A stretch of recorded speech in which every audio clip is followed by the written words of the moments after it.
बिस्मिल्लाहिर्रहमानिर्रहीम। अस्सलामुअलैकुम वरहमतुल्लाहि वबरकातुहू। दिस स्टूडेंट्स हमारी लेक्चर नंबर 35 है, चैप्टर नंबर 2, और इस लेक्चर में हम डिस्कस करने जा रहे हैं डिस्कवरी ऑफ न्यूट्रॉन। तो चलिए बुक की जानिब बढ़ते हैं। Discovery of neutron. Rutherford observed that atomic mass of the element could not be explained on the basis of the masses of electron and proton only। कह रहे कि जी रदरफोर्ड जो था उसने मुशाहिदा किया कि जो एटम का मैस है वो सिर्फ़ और सिर्फ हम इलेक्ट्रॉन और प्रोटॉन की बुनियाद पे नहीं जो है वो बता सकते, उसकी वजाहत नहीं कर सकते। ठीक है, ही प्रिडिक्टेड दैट, उसने जो है वो पेशन गोई की in 1920 at some neutral particle having mass equal to that of proton must be present in an atom. उसने 1920 में पेशन गोई की कि इसके अंदर, एटम के अंदर लाजमी तौर पर एक जो है वो ऐसा पार्टिकल होना चाहिए जिसका मास जो है वो इक्वल हो प्रोटॉन के, लेकिन उसके ऊपर कोई चार्ज नहीं होगा।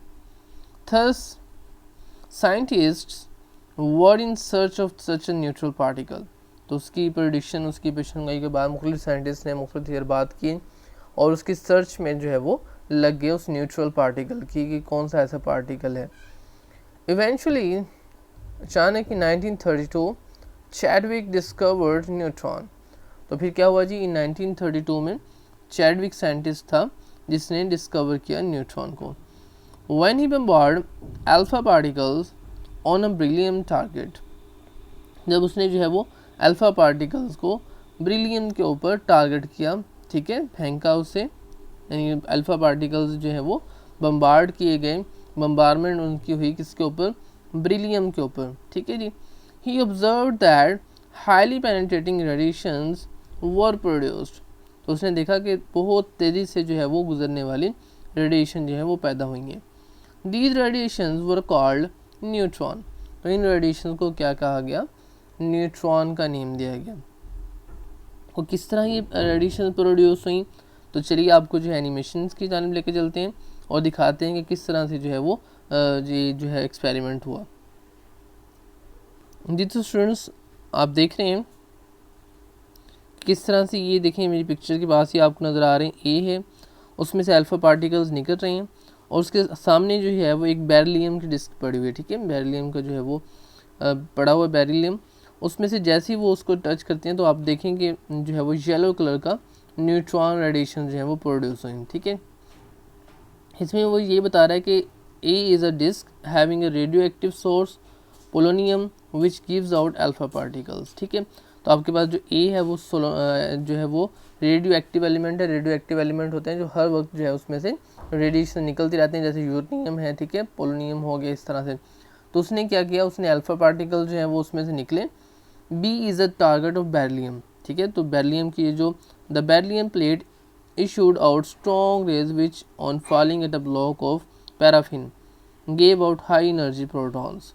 तो जो है वो बेरिलियम की जो प्लेट थी उसके ऊपर जब बम्बारमेंट हुई अल्फ़ा पार्टिकल्स की, तो आप देख रहे हैं कि क्या पैदा हुई, न्यूट्रॉन रेडिएशन। ये जो येलो कलर की हैं बहुत तेज़ी के साथ गुजरती हुई नज़र आ रही है हमें, ये पैदा हुई। ठीक है, तो ये था जी, इस तरह से एक्सपेरिमेंट जो है उन्होंने किया और इस तरह इवेंचुअली जो है वो न्यूट्रॉन जो है वो डिस्कवर हुआ। अब ये इस तरह से ये देखें जी, ये मज़ीद दिखाया गया कि अल्फ़ा पार्टिकल्स जाके बेरिलियम पे लगे और ये आपको एन जो है वो न्यूट्रॉन्स जो है वो एमिट होते नज़र आ रहे हैं। ठीक है, जो कि हाईली पेनिट्रेटिंग है, बहुत तेज़ी के साथ मूव कर रहे हैं। तो देखेंगे अब तक हमने इलेक्ट्रॉन, प्रोटॉन और न्यूट्रॉन जो है वो पढ़ा है।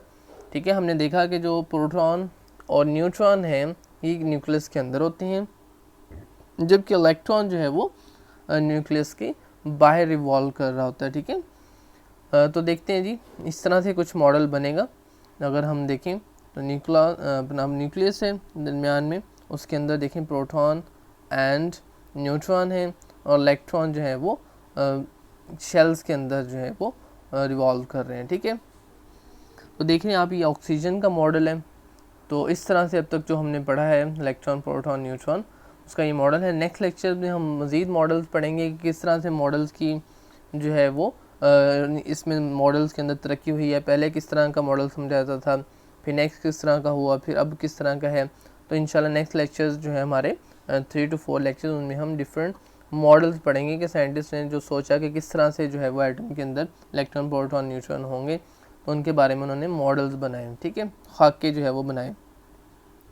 तो दोबारा से बुक पे चलते हैं और न्यूट्रॉन की जो है वो एक तो इक्वेशन देखते हैं।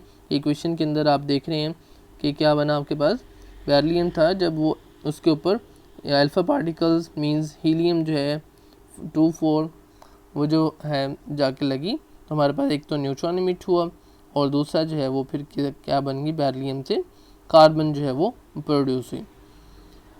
तो चलिए दोबारा से बुक पे चलते हैं जी। ये जी हमारे पास इसकी इक्वेशन कि किस तरह से ये प्रोड्यूस हुई, ठीक है। तो देखें जी, BE बेरिलियम है आपके पास, ठीक है जी, उसका जो एटॉमिक नंबर है 4 है और मास नंबर जो है 9 है। उसके ऊपर अल्फा पार्टिकल्स की बॉम्बार्डमेंट की गई। अल्फा पार्टिकल्स बेसिकली हीलियम, ठीक है, हीलियम के न्यूक्लियाई होते हैं। तो He उसका 2 एटॉमिक नंबर और मास नंबर 4 है। और जब इस पर बॉम्बार्डमेंट की गई तो इनके दरमियान जो रिएक्शन हुआ उसके नतीजे में एक तो न्यूट्रॉन प्रोड्यूस हुआ, ठीक है। और न्यूट्रॉन के ऊपर देखें आप जो है वो 0 1 9 1 लिखा हुआ है, ठीक है। और C जो है वो हमारे पास क्या है, इसका जो है वो प्रोड्यूस ही बेरिलियम से। इसका जो एटॉमिक नंबर 6 और मास नंबर जो है वो 12 है, ठीक है जी। तो न्यूट्रॉन के ऊपर चूँकि 0 चार्ज है तो लिहाजा हमारे पास नीचे जो है इसके 0 जो है वो राइट किया गया। Neutrons carry no charge, they are neutral, they are highly penetrating. तो प्रॉपर्टीज़ ऑफ न्यूट्रॉन्स हैं जो वो डिस्कस कर रहे हैं। एक तो पहली बात यह है कि न्यूट्रॉन्स के ऊपर कोई चार्ज नहीं होता, ये क्या होते हैं हमारे पास, न्यूट्रल होते हैं। दे आर हाईली पेनिट्रेटिंग, तो ये जो है बहुत तेज़ी के साथ जो है वो चीज़ों में से गुजर जाते हैं, ठीक है, उनकी स्पीड बहुत ज़्यादा होती है। Mass of these particles were nearly equal to the mass of proton. तो जो इनका मास होता है वो तो बहुत ज़्यादा प्रोटॉन के मास के करीब होते हैं, ठीक है जी। तो ये प्रॉपर्टीज़ हैं और ये इक्वेशन है और उसके ऊपर जो ये थ्योरी लिखी हुई है वो है। तो आपने न्यूट्रॉन को भी लॉन्ग क्वेश्चन के लिए प्रिपेयर करना है, ठीक है, ये सारा आप राइट करेंगे। अब हम बढ़ते हैं हमारे टेस्ट योरसेल्फ 2.1 की जानिब, ठीक है जी। तो इसमें देखें फर्स्ट क्वेश्चन पूछ रहा है कि do you know any element having no neutrons in its atom. तो बिल्कुल जी, हमारे पास जो प्रोटॉन हो अपना प्रोटियम होता है, यस प्रोटियम, ठीक है। प्रोटियम बेसिकली क्या है, आइसोटॉप ऑफ हाइड्रोजन है, तो उसका क्या होता है, has no neutron in it. तो आप कहेंगे कि जी बिल्कुल, प्रोटियम जो कि जो हाइड्रोजन का आइसोटॉप है उसके अंदर कोई न्यूट्रॉन नहीं होता, ठीक है। अभी ये हमारे पास जो है वो आइसोटॉप्स के बारे में मज़ीद डिटेल इसी चैप्टर के अंदर हम नेक्स्ट लेक्चर्स के अंदर कुछ पढ़ेंगे, ठीक है, डिटेल के साथ कि आइसोटॉप क्या होते हैं, डिफरेंट आइसोटॉप्स पढ़ेंगे, उनके नेम्स डिस्कस करेंगे, ठीक है। उसके बाद है जी सेकंड, वो discover an electron, a proton, a neutron. तो देखिए जी, हम ये पढ़ चुके हैं, देखिए हमने अभी अभी पढ़ा कि न्यूट्रॉन जो है वो जेम्स चैडविक ने जो है वो, ठीक है। उसके बाद जो है वो, उसके बाद जो हमारे पास है इससे पहले हमने पढ़ा प्रोटॉन। तो प्रोटॉन हमने देखा कि गोल्डस्टीन ने, और इलेक्ट्रॉन जो है वो विलियम क्रोक्स ने डिस्कवर किया। उसके बाद थर्ड है आपके पास 2 1 भी हो गया, 2 भी third, how does electron differ from a neutron.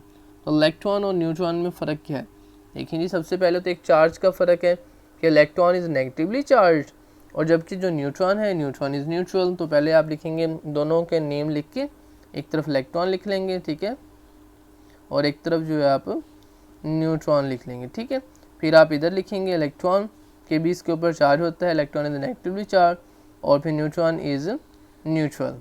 उसके बाद आप क्या करेंगे, आप कहेंगे कि इलेक्ट्रॉन जो है वो रिवॉल्व करता है अराउंड द न्यूक्लियस, न्यूक्लियस के गिर्द रिवॉल्व करता है, जबकि जो न्यूट्रॉन होता है, neutron are present in nucleus of an atom. यानी इलेक्ट्रॉन जो है वो न्यूक्लियस के गिर्द जो है वो रिवॉल्व करता है, घूमता है, ठीक है, जबकि न्यूट्रॉन जो है वो आपके पास उसके जो न्यूक्लियस होता है उसके अंदर मौजूद होता है, ठीक है।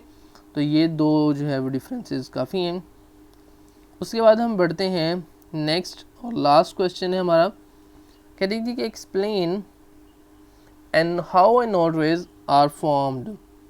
ठीक है, तो यहाँ पे जो है वो एनोड रेज नहीं आना, आपकी जो न्यू बुक है उसके अंदर करेक्शन कर दी गई है, यहाँ पे आना है केनाल रेज। ठीक है, क्योंकि आपको पता है एनोड रेज नहीं होती, एनोड से नहीं निकलती, तो उन्हें हम क्या बोलते हैं, केनाल रेज कहते हैं। ठीक है ना।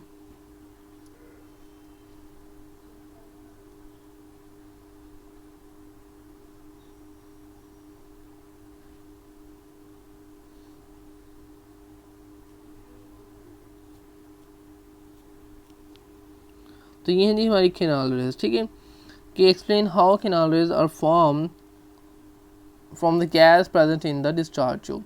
तो देखिए हम जो है इस बात को पहले भी डिस्कस कर चुके हैं और आपको मैंने दिखाया भी था कि जब हमने एनिमेशन के अंदर देखा था कि जब जो है हमारे पास कैथोड रेज से रेज निकलती हैं और वो जाके जो रेजिडुअल होते हैं आपके पास मॉलिक्यूल्स गैस के, उनके साथ जाके टकराती हैं, तब हमारे पास जो है वो जो केनाल रेज जो है वो प्रोड्यूस होती हैं। ठीक है, तो यहाँ पे भी हमने पढ़ा था।